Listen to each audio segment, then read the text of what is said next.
రైతు భరోసా విషయానికొస్తే ఏం చెప్తారు సార్? ఎందుకంటే రైతు బంధు కట్ చేశారు. కట్ చేసి రైతు భరోసా 15,000 ఇస్తామని అన్నారు.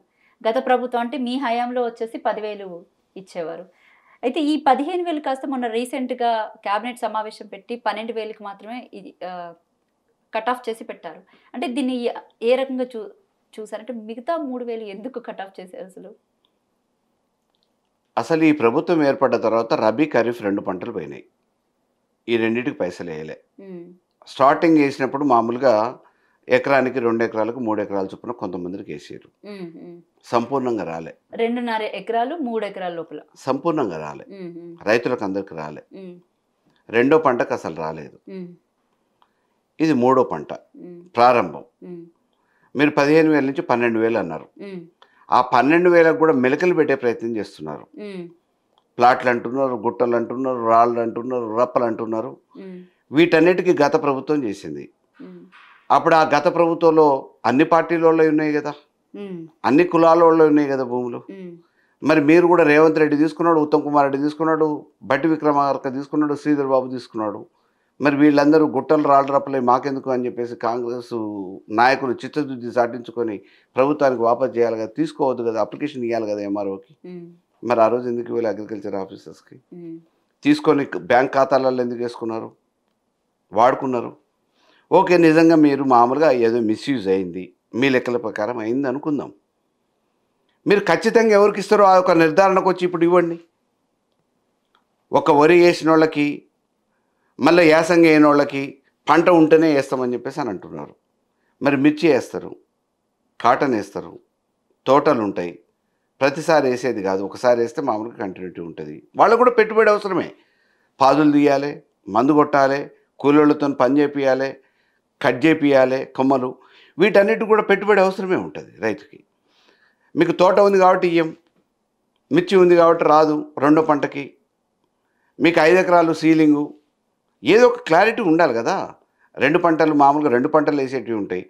ఒక పంట వేస్తే మామూలుగా ఆయనకి సంవత్సరానికి సరిపోయే తిండి గింజలు వస్తాయో రావో, కుటుంబ పోషణకి, పిల్లలకి చదువులకి, పెళ్ళిళ్ళకి సరిపోయే పైసలు వస్తాయో రావో. మీరు ప్రభుత్వంగా ఏదో రకంగా అదనంగా ఆదుకోవటం కోసం కదా ఇది రైతు బంధు, పెట్టుబడి సాయం కోసం కదా. ఇటువంటి వాటిని మీరు తిరకాసులు పెట్టి ఇవ్వలేక, ఏదో ఒక మామూలుగా ఆడలేక మధ్యలో ధర మాదిరిగా వంకలు పెట్టే ప్రయత్నం చేసి ఏదో రకంగా ఎగనామం పెట్టే ప్రయత్నం చేస్తుంది తప్ప ఇందులో వాళ్ళకి చిత్తశుద్ధి లేదు అనేది ముమ్మాటికి వాస్తవం. రైతు రుణమాఫీ విషయానికి వస్తే దాదాపు చాలా మందికి ఇంకా కాలేదు అని నేను ఊర్లో వెళ్తే నాకు రీసెంట్గా తెలిసింది. ఫర్ ఎగ్జాంపుల్ కాళేశ్వరం దగ్గర ఉన్నటువంటి ఇప్పుడు ఇసుక మాఫియా ఏదైతే అక్కడ నడుస్తుందో, బేసిక్ అక్కడ టెండర్లతోనే ఇసుక దందా అనేది నడుస్తుంది. ప్రభుత్వమే టెండర్లు తీసుకొచ్చింది. డీడీ అంటే ఒక్కొక్క లారీకి 16,500 నుంచి 18,000 దాకా డీడీ తీసుకొని అక్కడి నుంచి ప్రైవేట్ సంస్థలకి ఇసుక పంపించడం జరుగుతుంది. అయితే అక్కడ ఉన్నటువంటి కొన్ని ఏరియాస్కి వెళ్ళి మద్దెల ఊరు అని ఒకటి ఉంది, అక్కడికి వెళ్ళి అడిగితే ఊర్లో ఉన్న ఎవరికి రైతు రుణమాఫీ కాలేదని చెప్తున్నారు. ఓ పక్క నుంచి చూస్తుంటేనేమో ప్రభుత్వం చారిత్రాత్మక రైతు రుణమాఫీ చేశామని చెప్తున్నారు. అంటే ఎవరి మాటలు నమ్మాలి ఇక్కడ, ప్రజలవా లేకపోతే ప్రభుత్వానివా? రైతులు అబద్ధం ఆడే అవసరమే ఉంది. వచ్చినోళ్ళు తీసుకున్న వాళ్ళు మేము తీసుకోలేదని చెప్తారా వాళ్ళు?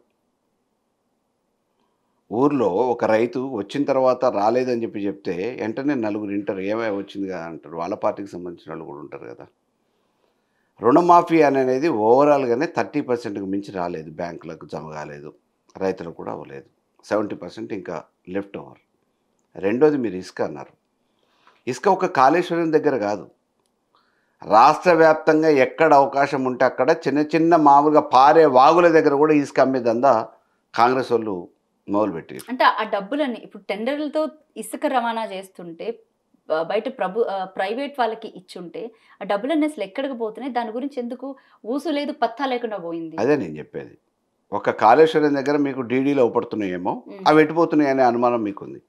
కానీ మేము ఏమంటున్నామంటే ఈవెన్ మారుమూల గ్రామాలల్లో కూడా చిన్న చిన్న వాగులు ఉన్న దగ్గర కూడా అక్రమంగా ఇసుక తరలించుకొని పోయి అక్రమంగా కాంగ్రెస్ నాయకులు దందాలు చేస్తున్నారు.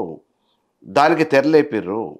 అక్రమ దందాలకు ఈరోజు మట్టి, ఇసుక, గంజాయి, ఏవైతే ఎన్ని రకాలుగా అక్రమ వ్యాపారాలు ఉన్నాయో క్లబ్బులతో సహా, పేకట క్లబ్బులు ఈ తెలంగాణలో ఈరోజు నడిపించడానికి బాజాప్తా లైసెన్సుల మాదిరిగా అనధికారికంగా పోలీసు యంత్రాంగాన్ని పెట్టి రెవెన్యూ యంత్రాంగానికి ఆర్డర్లు ఇచ్చి స్థానిక నాయకత్వం చేపిస్తూ ఉంది.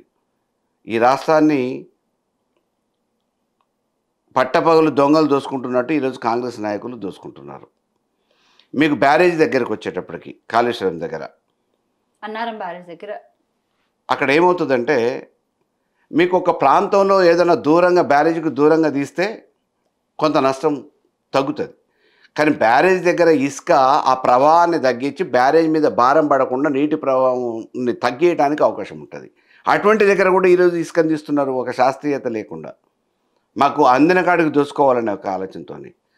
రేపు ముందు భవిష్యత్తులో ఆ పెను ప్రమాదాలు బ్యారేజీలకు వచ్చే అవకాశం ఉంది. నీటి ఫ్లడ్ ఒకటేసారి వచ్చి స్పీడ్ కొట్టింది అనుకోండి, ఇన్ని కోట్ల రూపాయల ఖర్చుతో చేసిన బ్యారేజీలు పడిపోవటమేతో పాటు అక్కడ ప్రమాదాలు కూడా జరిగే అవకాశం ఉంటుంది. ఈ ప్రభుత్వానికి చిత్తశుద్ధి లేదు, ముందు చూపు లేదు, నీతి లేదు, నిజాయితీ లేదు. అవినీతి లక్ష్యంగా, డబ్బులు సంపాదనే లక్ష్యంగా అక్కడున్న స్థానిక నాయకత్వాన్ని వాడుకొని ఈరోజు కింది నుంచి మీది వరకు కాంగ్రెస్ నాయకులు ఈ రాష్ట్ర ఖజానాన్ని దూసుకుంటున్నారు, ఉన్న వనరులను దూసుకుంటున్నారు. అంటే ఈ విధంగా ఇసుకను మొత్తం తోడేస్తే చుట్టుపక్కల ఉన్న గ్రామాల పరిస్థితి ఏంటి, రైతుల పరిస్థితి ఏంటి, ఎలా ఉంటుంది అసలు? రేపు ఏదైతే మాకేముంది, మా జేబులు నిండినా లేదా అనే పరిస్థితులలో ఈరోజు కాంగ్రెస్ నాయకత్వం ఉంది. అధికారులు వాళ్లకు ఒత్తాసు పలుకుతున్నారు. వాళ్ళు తానా అంటే వీళ్ళు తందానా అంటున్నారు. అంటే రేపొద్దున నీటి కొరత ఏ విధంగా ఉండబోతుంది, లేదా ఆ చుట్టుపక్కల ఆల్రెడీ స్టార్ట్ అయింది. నీటి కొరత ఆల్రెడీ స్టార్ట్ అయింది. గ్రౌండ్ వాటర్ పడిపోతుంది. మొన్న అదృష్టవశాత్తు వర్షాలు వచ్చినాయి. చెరువులు మేము మిషన్ కాకతీయ పేరు మీద చెరువులు పొడిక తీపించినాం కాబట్టి వాటర్ ఆగిపోయింది. దాని మూలన గ్రౌండ్ వాటర్ రీఛార్జ్ అయింది, బోర్లు రీఛార్జ్ అయినాయి. ఇప్పుడు మామూలుగా సమ్మర్ స్టార్ట్ అవుతుంది, వాటర్ డ్రాట్ స్టార్ట్ అయిపోయింది. మీకు కొన్ని ప్రాజెక్టుల నుంచి నీళ్ళే రావట్లేదు. రైట్. అయితే ఇంకా మీ నియోజకవర్గానికి వస్తే ఏం చెప్తారు? ఉత్తమ్ పద్మావతి రెడ్డి ఏ విధంగా ఆవిడ పాలన కొనసాగిస్తున్నారు కోదాడలోని? అప్పుడు ఓట్లు వస్తున్నాం కాబట్టి వాళ్ళిద్దరు ప్రచారానికి వచ్చారు. ఇవాళ ఓట్లు అయిపోయినాయి, గెలిచిరు కాబట్టి అక్కడ ప్రజలకు ఏదైనా అవసరం ఉంటే, ఆపద ఉంటే వాళ్ళు హైదరాబాద్కు రావాలి. ఇప్పుడు ప్రజలు హైదరాబాద్కి రావాలి. అప్పుడు వాళ్ళ అవసరానికి ఓట్ల కోసం వాళ్ళు వేయరు కోదాడు. ఈరోజు కోదాడు ప్రజలకు ఏదైనా అవసరమైతే ఉత్తరమో పత్రమో ఏదైనా మామూలుగా అధికారికంగానో ఎవరికైనా చెప్పాల్సి ఉంటుంటే, ఎవరికి అవసరం ఉంటే వాళ్ళు ప్రజలు ఈరోజు హైదరాబాద్ రావాలి. అది నేటి పరిస్థితి. ఓకే. అంటే ఈ 6 గ్యారెంటీల విషయానికి, లేకపోతే ఇవన్నీ అంటే ప్రస్తుతం జరుగుతున్నటువంటి ఏదైతే సినారియో ఉందో, ప్రజలంతా మీ దగ్గరకు వచ్చి ఎవరైనా విన్నవించుకుంటున్నారు? అట్లీస్ట్ ప్రజలు ఈరోజు మా దగ్గరకు వస్తున్నారు రావట్లేదు, కానీ మేము గ్రామాలలో తిరుగుతున్నప్పుడు మాత్రం చెప్తూనే ఉన్నారు.